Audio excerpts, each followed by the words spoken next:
ನಿನ್ನೆಯ ದಿನ ನಮ್ಮ ಪಕ್ಷದ ವರಿಷ್ಠರು ರಾಜ್ಯಸಭೆ ಹಾಗೂ 2 ವಿಧಾನ ಪರಿಷತ್ ಸ್ಥಾನಗಳಿಗೆ ಹೆಸರುಗಳನ್ನು ಘೋಷಣೆ ಮಾಡಿದ್ದಾರೆ. ಈಗಾಗಲೇ ತಿಳಿದಿರೋ ಹಾಗೆ ರಾಜ್ಯಸಭೆಗೆ ಅತ್ಯಂತ ಹಿಂದುಳಿದ ಸಮಾಜ, ಕುರುಬ ಸಮಾಜಕ್ಕೆ ಸೇರಿರ್ತಕ್ಕಂಥ ಮಾ ನಾಗರಾಜ್ರವರು ರಾಷ್ಟ್ರೀಯ ಸ್ವಯಂ ಸೇವಕ ಸಂಘದ ಗರಡಿಯಲ್ಲಿ ಬೆಳೆದು ಅಖಿಲ ಭಾರತೀಯ ವಿದ್ಯಾರ್ಥಿ ಪರಿಷತ್ ಅಲ್ಲೂ ಕೂಡ ತಮ್ಮ ಸೇವೆಯನ್ನು ಸಲ್ಲಿಸಿ ಪಕ್ಷದ ಸಂಘಟನೆಯಲ್ಲೂ ಸಹ ವಿವಿಧ ಹುದ್ದೆಗಳನ್ನು ಅಲಂಕರಿಸಿ ರಾಜ್ಯ ಬಿಜೆಪಿ ಉಪಾಧ್ಯಕ್ಷರಾಗೂ ಕೂಡ ಅವರು ಸಂಘಟನೆಗೆ ಸಮಯವನ್ನು ನೀಡಿದರು. ಮತ್ತು ವಿಶೇಷವಾಗಿ ಹಿಂದೆ ಬಿಜೆಪಿ ಸರ್ಕಾರ ಇದ್ದಾಗ ಸನ್ಮಾನ್ಯ BS ಯಡಿಯೂರಪ್ಪನವರು ಮುಖ್ಯಮಂತ್ರಿಗಳಾಗಿದ್ದಾಗ Karnataka public service commission KPSC ಅಲ್ಲೂ ಕೂಡ ಬಹಳ ಉತ್ತಮ ಸೇವೆಯನ್ನು ಸಲ್ಲಿಸಿದ್ದಾರೆ. ಅವರನ್ನು ರಾಜ್ಯಸಭೆಗೆ ಆಯ್ಕೆ ಮಾಡಿರ್ತಕ್ಕಂಥದ್ದು ನಮ್ಮೆಲ್ಲರೂ ಕೂಡ ತುಂಬ ಸಂತೋಷವನ್ನು ತಂದುಕೊಟ್ಟಿದೆ. ವಿಧಾನ ಪರಿಷತ್ಗೆ ನಮಗಾಗಲೇ ಗೊತ್ತಿರೋ ಹಾಗೆ ಗೌರವಾನ್ವಿತ ಲಿಂಗರಾಜ್ ಪಾಟೀಲ್ ರವರು 37-38 ವರ್ಷಗಳಿಂದ ಸತತವಾಗಿ ಸಂಘಟನೆಯ ವಿವಿಧ ಜವಾಬ್ದಾರಿಗಳನ್ನು ತೆಗೆದುಕೊಂಡು ಜಿಲ್ಲಾ ಮಟ್ಟದಲ್ಲಿ ಮತ್ತು ರಾಜ್ಯ ಮಟ್ಟದಲ್ಲೂ ಸಹ ಪಕ್ಷದ ಜವಾಬ್ದಾರಿಯನ್ನು ಹೊತ್ತು ಹಗಲು ರಾತ್ರಿ ಶ್ರಮ ವಹಿಸಿದ್ದಾರೆ. ಸಂಘಟನೆಗೆ ಬಲ ತುಂಬುವಂಥ ಕೆಲಸ ಮಾಡಿದ್ದಾರೆ. ಅಖಿಲ ಭಾರತೀಯ ವಿದ್ಯಾರ್ಥಿ ಪರಿಷತ್ನಲ್ಲೂ ಕೂಡ ಅವರ ಸೇವೆಯನ್ನು ಸಲ್ಲಿಸಿರುವಂಥದ್ದು, ಅವರಿಗೆ ವಿಧಾನ ಪರಿಷತ್ಗೆ ಅವಕಾಶ ಮಾಡಿಕೊಟ್ಟಿರ್ತಕ್ಕಂಥದ್ದು ನಮ್ಮೆಲ್ಲರೂ ಕೂಡ ತುಂಬ ಸಂತೋಷ ತಂದುಕೊಟ್ಟಿದೆ. ರಘು ಕೌಟಿಲ್ಯರು ಮಡಿವಾಳ ಸಮಾಜಕ್ಕೆ ಸೇರಿರ್ತಕ್ಕಂಥ ಒಬ್ಬ ವಿದ್ಯಾವಂತ, ಶಿಕ್ಷಣ ಸಂಸ್ಥೆಯನ್ನು ನಡೆಸೋದ್ರ ಮುಖೇನ ಮತ್ತು ಪತ್ರಿಕೋದ್ಯಮದಲ್ಲೂ ಕೂಡ ಕೆಲವು ದಿನಗಳ ಕಾಲ ಅವರ ಸೇವೆಯನ್ನು ಮಾಡಿರುವಂಥದ್ದು. 2 ಬಾರಿ ವಿಧಾನ ಪರಿಷತ್ ಚುನಾವಣೆ ಸ್ಪರ್ಧೆ ಮಾಡಿ ಸ್ವಲ್ಪ ಅಂತರದಲ್ಲಿ ಸೋತಿದ್ರು ಕೂಡ ಅತಿ ಹಿಂದುಳಿದ ವರ್ಗಕ್ಕೆ ಸೇರಿರ್ತಕ್ಕಂಥ ಮಡಿವಾಳ ಸಮಾಜಕ್ಕೆ ಸೇರಿರ್ತಕ್ಕಂಥ ರಘು ಕೌಟಿಲ್ಯ ಅವರು ರಾಜ್ಯ OBC ಮೋರ್ಚಾದ ಅಧ್ಯಕ್ಷರಾಗಿ ಪಕ್ಷದ ಸಂಘಟನೆಗೆ ಬಲವನ್ನು ನೀಡಿರತಕ್ಕಂಥವ್ರು. ಒಟ್ಟಾರೆಯಾಗಿ ಹೇಳೋದಾದ್ರೆ ಮಾ ನಾಗರಾಜರವರ ಆಯ್ಕೆ ಇರ್ಬೋದು, ಲಿಂಗರಾಜ್ ಪಾಟೀಲ್ ಅವರ ಆಯ್ಕೆ ಇರ್ಬೋದು, ಅದೇ ರೀತಿ ರಘು ಕೌಟಿಲ್ಯ ಅವರ ಆಯ್ಕೆ ರಾಜ್ಯದ ಎಲ್ಲ ನಮ್ಮ ಪಕ್ಷದ ಕಾರ್ಯಕರ್ತರಿಗೆ ತುಂಬ ಸಂತೋಷವನ್ನು ತಂದುಕೊಟ್ಟಿದೆ.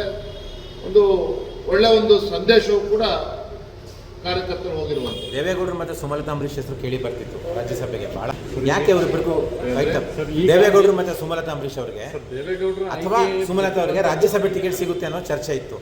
ಯಾಕೆ ಅವರಿಬ್ಬರಿಗೂ ತಪ್ಪಿದೆ? ದೇವೇಗೌಡರು ಮಾಜಿ ಪ್ರಧಾನಮಂತ್ರಿಗಳು ಏನಿದ್ದಾರೆ, ನರೇಂದ್ರ ಮೋದಿಜಿಯವರ ಕೈ ಬಲಪಡಿಸಬೇಕು, NDAಗೆ ಶಕ್ತಿ ತುಂಬುವಂಥ ಕೆಲಸ ಮಾಡ್ಕೊಂಡು ಬಂದಿದ್ದಾರೆ.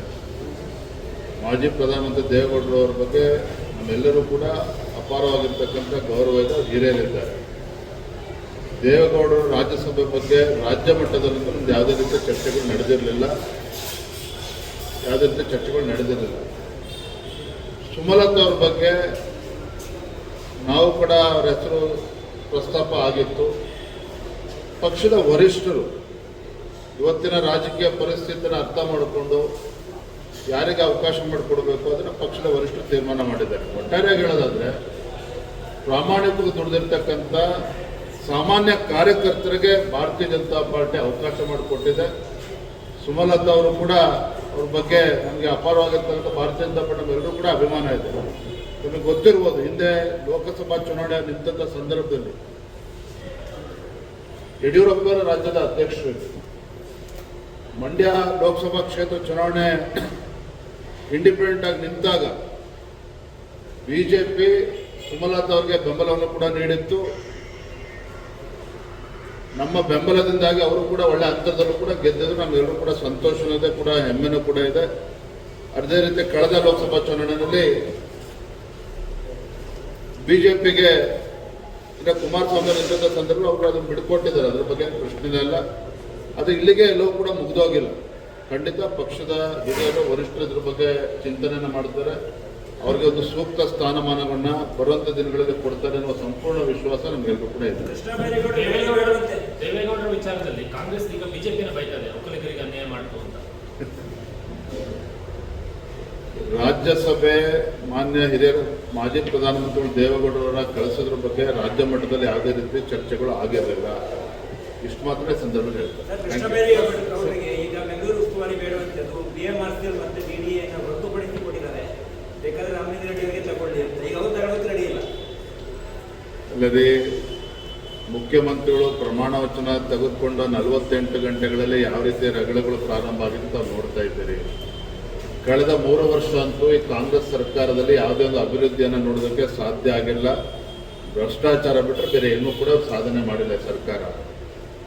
ಇನ್ಮೇಲಾದರೂ ಕೂಡ ಇನ್ನು 2 ವರ್ಷಗಳು ಏನು ಉಳಿದಿದ್ದಾವೆ, ಆ 2 ವರ್ಷದ ಅವಧಿಯಲ್ಲಾದರೂ ಕೂಡ ಒಳ್ಳೆ ಕೆಲಸಗಳು ಮಾಡ್ತಾರೆ ಅನ್ನುವ ನಿರೀಕ್ಷೆ ರಾಜ್ಯದ ಜನರಲ್ಲಿದೆ. ಈ ಕಿತ್ತಾಟದಿಂದ ಮತ್ತೊಮ್ಮೆ ಅಭಿವೃದ್ಧಿ ಆಗ್ತದೆ ಮುಂದೆ ರಾಜ್ಯದಲ್ಲಿ ಅನ್ನೋದು ಕೂಡ ಹುಸಿ ಆಗ್ತಾ ಇದೆ. ಹಾಗಾಗಿ ನಾನು ಒಂದೇ ಮಾತಲ್ಲಿ ಹೇಳೋದಾದ್ರೆ, ಮುಖ್ಯಮಂತ್ರಿಗಳು ಏನೇ ಬದಲಾವಣೆ ಆಗಿದ್ರು ಸಹ ರಾಜ್ಯದ ಮುಖ್ಯಮಂತ್ರಿಗಳಿಂದ ಈ ಕಾಂಗ್ರೆಸ್ ಸರ್ಕಾರದಲ್ಲಿ ಯಾವುದೇ ಅಭಿವೃದ್ಧಿಯನ್ನು ನೀವು ನಿರೀಕ್ಷೆ ಮಾಡೋದಕ್ಕೆ ಸಾಧ್ಯ ಇಲ್ಲ. ಈಗಾಗಲೇ ಸಾಲದ ಹೊರೆ ರಾಜ್ಯದಲ್ಲಿ ಬಂದು ಮುಟ್ತಾ ಇದೆ. 10 ಲಕ್ಷ ಕೋಟಿ ರೂಪಾಯಿಗಳಿಗೆ ಒಂದು ಸಾಲದ ಹೊರೆ ಬಂದು ನಿಂತಿರುವಂಥದ್ದು. ಹಾಗಾಗಿ ಈ ಕಾಂಗ್ರೆಸ್ ಸರ್ಕಾರದಿಂದ ಯಾವುದೇ ಅಭಿವೃದ್ಧಿ ನಿರೀಕ್ಷೆ ಮಾಡೋದಕ್ಕೆ ಸಾಧ್ಯ ಇಲ್ಲ. ಅದ್ರ ಜೊತೆಯಲ್ಲಿ ಇವತ್ತೇನು ಕಿತ್ತಾಟ ಪ್ರಾರಂಭ ಆಗಿದೆ. ನಮ್ಗೆ ಆ ಪೋರ್ಟ್ಫೋಲಿಯೋ ಬೇಕು, ನಮ್ಗೆ ಈ ಪೋರ್ಟ್ಫೋಲಿಯೋ ಬೇಕು, ಇನ್ನು ಉಸ್ತುವಾರಿ ಸಚಿವರು ಕೊಟ್ಟಿಲ್ಲ, ಯಾವ ಜಿಲ್ಲೆ ಕೊಡಬೇಕು ಅಂತ ಅದು ತೀರ್ಮಾನ ಆಗಿಲ್ಲ. ಕ್ಯಾಬಿನೆಟ್ ಎಕ್ಸ್ಪಾನ್ಷನ್ ಕೂಡ ಇನ್ನೂ ಕಂಪ್ಲೀಟ್ ಆಗಿಲ್ಲ.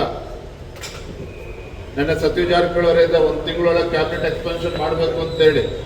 ಬಹುಶಃ ಇವತ್ತಿನ ಪರಿಸ್ಥಿತಿಗಳು ನೋಡ್ತಾ ಇದ್ರೆ ಇನ್ನು ಕ್ಯಾಬಿನೆಟ್ ಎಕ್ಸ್ಪಾನ್ಷನ್ ಯಾವ ಮಾಡ್ತಾರೋ ಗೊತ್ತಿಲ್ಲ.